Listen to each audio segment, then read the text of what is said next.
السلام عليكم ورحمة الله وبركاته. اللهم صل وسلم وبارك على سيدنا محمد وعلى آله وصحبه وسلم. ازيكم عاملين ايه؟ انا سيلة صالح، والنهاردة هنعمل مع بعض بسكوت لكن تحفة جدا. هنعمل بسكوت بالبرتقال. هنعمله في الخلاط من غير سمنة ومن غير زبدة وكمان من غير بيض. بسكوت اقتصادي جدا. هتعملي اكبر كمية في اقل وقت. كمان طريقة التشكيل سهلة، مش هتحتاج القطاعة. يلا بقى نسمي الله ونبدأ الفيديو بتاعنا. بس يا ريت قبل ما نبدأ ما تنسيش تعملي لايك وشير للفيديو، وكمان اشتراك في القناة. فعلوا جرس الاشعارات اللي تحت الفيديو واختاروا كلمة الكل عشان كل ما انزل فيديو جديد يوصلكوا اشعار بيه.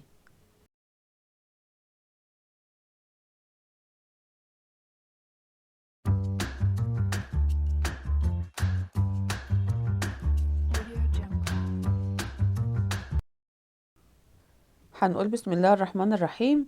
وفي شفشق الخلاط هنزل بكوبايتين من السكر. سكر حبيبات عادي، لكن يفضل يكون لونه ابيض ما يكونش غامق. عندي هنا عصير برتقان فريش. غسلت البرتقان كويس وبشرت القشر علشان هنستخدمه في الوصفة، وصفيته واخدت كوباية من غير ولا نقطة مية. عندي كمان كوباية ونص من الزيت، ويفضل برضو انه يكون زيت نوعه كويس علشان ما يأثرش على طعم وعلى ريحة البسكوت. هنبدأ بقى نضرب السكر مع الزيت مع عصير البرتقال لمدة 5 دقايق. هنبدأ نضيف كمان معلقة كبيرة مليانة من بشر البرتقال. بشر البرتقال مع عصير البرتقال بيدي نكهة حلوة قوي في البسكوت. بعد كده خفقنا كل المكونات دي لمدة 5 دقايق. هبدأ بقى في طبق كبير وهنخل 7 كوبايات من الدقيق. 7 أكواب من الدقيق. ممكن نحتاج كمان لنص كوباية، وممكن نحتاج لكوباية على حسب العجينة ما تلم معاكي. هنا الدقيق اللي أنا بستخدمه دقيق متعدد الاستخدامات. تقدري تستخدمي دقيق مخصص للكحك والبسكوت، لكن أنا بيمشي معايا كويس قوي دقيق متعدد الاستخدامات في كل الوصفات اللي بشتغل بيها حتى الكيك. هندخل بقى هنا 7 كوبايات من الدقيق. واهم حاجة كل مقاديرك تكوني معيراها بكوباية واحدة. تستخدمي الكوب المعياري او مج الشاي العادي اللي موجود في كل بيوتنا. بعد كده اما نخلنا 7 كوبايات من الدقيق، هنبدأ نضيف معلقتين صغيرين من البيكنج باودر. انا بستخدم كيك شيف. معلقتين صغيرين من خميرة الحلويات او البيكنج باودر. عندي كمان معلقة كبيرة مليانة من النشا. عايزة اقول لكم ان النشا بتدي قرمشة حلوة قوي للبسكوت. تمام. ما ننساش بقى هنا كمان رشة الملح. رشة الملح مهمة جدا لأي نوع من أنواع الحلويات. هنبدأ بقى نقلب كل المكونات الجافة كده معانا الأول بالسباتيولا، وهنبدأ ننزل الخليط اللي موجود في شفشق الخلاط. طبعا هتستخدمي السباتيولا الأول، وبعد كده هنبدأ نعجن بإيدينا علشان تحس بملمس العجينة. عايزة أقول لكم كمان إن البسكوت ما بيحبش العجن الكتير أبدا، علشان كتر العجن بينشط مادة الجلوتين اللي موجودة في الدقيق. هنبدأ بس الأول نقلب كده بالسباتيولا، وبعد كده هنبدأ نستخدم ايدينا عشان بايديكي هتحسي بملمس العجينة. لو العجينة طلعت ناشفة منك، جنبك حبة كده من عصير البرتقال هتضيفي معلقتين بمعلقتين. ولو العجينة طلعت طرية هنضيف من نص كوباية لكوباية من الدقيق. هو اخد معايا بالظبط نص كوباية كمان على المقدار اللي انا نخلته. هبدأ بقى كده بطراطيف ايديا كده وببدأ الم في العجينة. زي ما اتفقنا ما بنعجنش في البسكوت ابدا، احنا بس بنلم في العجينة لحد ما تكون معاكي عجينة يكون ملمسها حلو، تقدري تشكليها من غير ما تشقق منك ولا تكون بتفرفت ولا حاجة. البسكوت ده تقدري تشكليه برضو بمكنة البسكوت، هيطلع معاكي حلو قوي. يعني العجينة بصراحة حلوة، تقدري تشكليها بأي طريقة. هنا بقى كانت العجينة لمت معايا وبقت بالشكل التحفة ده. بصوا بقى، اهم حاجة ان العجينة تكون بتقطم منك، ما يكونش البسكوت اخد مط ابدا. كمان لما تيجي تجربيها كده ما تكونش بتشقق.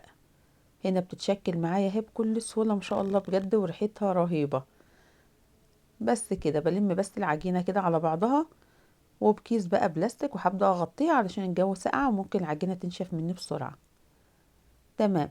عندي بقى الصاج يعني بصوا مسحته بنقطة واحدة بس من الزيت، نقطة واحدة من الزيت. وهبدأ بقى اشكل البسكوت بتاعنا علشان خاطر حبات البسكوت كلها تطلع متساوية وبنفس الحجم. هنبدأ نستخدم المعلقة. انا هنا هستخدم المعلقة المعيارية هبدأ اخد قطعة كده من العجين وبين ايديا وهبدأ الفها بالشكل ده، وبضغط عليها ضغطة خفيفة جدا، ضغطة خفيفة، لان لسه البسكوت ده حجمه طبعا هيزيد. هو ما شاء الله مش بيفرش ولا حاجة، لكن حجمه بيزيد. هبدأ بقى اكمل كل الصاج بنفس الطريقة. ممكن تستخدمي المعلقة اللي اصغر من دي. انا اخدت المعلقة دي لما جربتها كده في اول واحدة لقيتها فعلا كبيرة، بدأت انقص منها شوية، يعني تقريبا 3/4 المعلقة. ما ننساش نسيب مسافة بين كل واحدة والتانية علشان زيادة البسكوت في التسوية. واوعوا تنسوا اللايك يا امارات. اللي وصل معايا لحد هنا من الفيديو يا ريت تكملوا معايا الفيديو للنهاية، وما تنسوش تحطوا لايك للفيديو. ولو لسه مشتركتوش في القناة شرفوني واشتركوا في القناة. بس كده كملت كده كل الصاج بالشكل اللي انتوا شايفينه ده. هنبدأ بقى لمرحلة التشكيل. معايا بقى هنا غطا ازازة كاكولا. هبدأ احط كده غطا الازازة في النص بالظبط، في نص البسكوتة بالظبط، وابدأ اضغط عليها.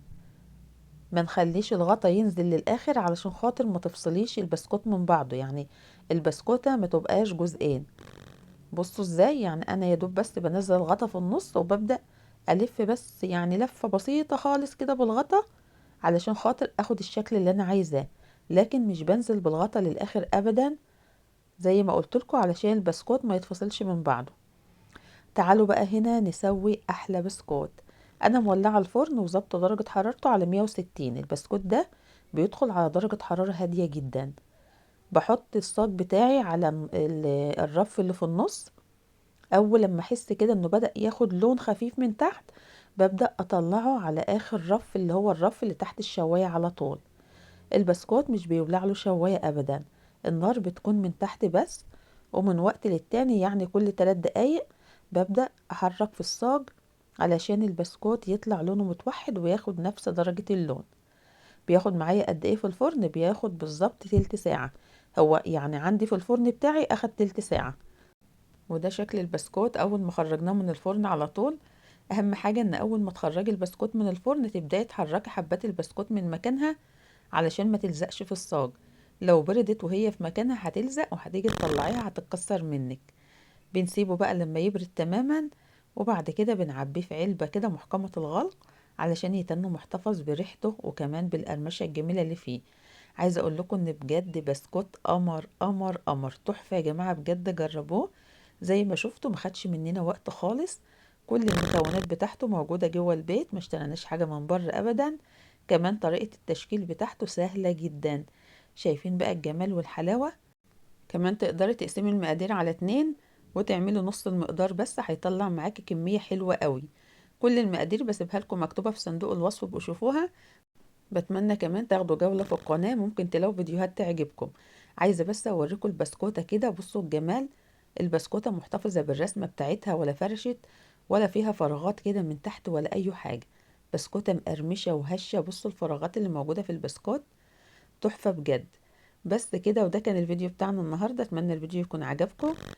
ما تنسوش تسيبوا لي تعليق حلو زيكم علشان اعرف الفيديو عجبكم ولا لا، وكمان تعملوا لايك للفيديو وتشتركوا في القناة. بحبكم في الله، والسلام عليكم ورحمة الله وبركاته.